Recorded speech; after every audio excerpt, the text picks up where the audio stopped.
I'm with Mike Bradley, who's an expert in molecular spectroscopy. Mike, a lot of people know that we have really a phenomenal portfolio, but here we have a new launch. Tell us what's actually new about it and innovative. The Nicolay IS-50 FTIR spectrometer is a new vision in the way units are integrated together, the way a customer will work with the FTIR.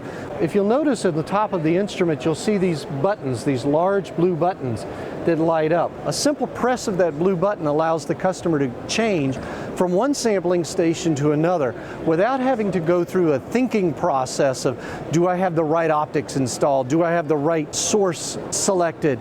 They can just simply push the button, begin taking data. We added a lot of capability for use in markets such as paints and dyes, inorganic fillers. We did that through the ATR device, which you can see there built in.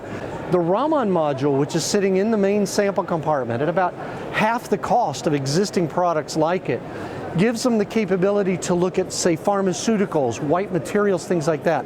In the forensic science industry, there's something called the SWIG drug, or Scientific Working Group on Drug Analysis. That group has defined what they call Category A and Category B method. It turns out that FTIR and Raman are both Category A methods, which means that by simply running those two devices, they have sufficient evidence to go to court. There's also a number of modules that connect to the side that expand the capabilities of the instrument. A gas chromatograph infrared interface, which allows them to do things, again, from the forensics field. Cannabinoids, bath salts, these are very important things because the infrared can see the stereochemistry and the isomers of the molecule. We can also do thermogravimetric analysis, which allows them to take a material such as a rubber and take it apart or deformulate it in order to see how the material was made.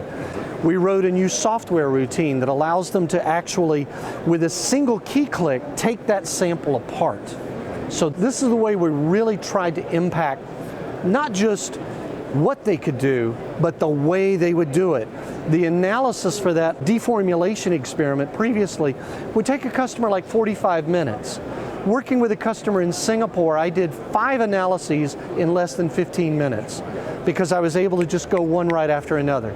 We were working with the state police in Norway, looking at the cannabinoid analysis. We've been working with customers all over the world, really excited by the capabilities of this, both the software and the hardware tools. Learn more at thermoscientific.com/IS50.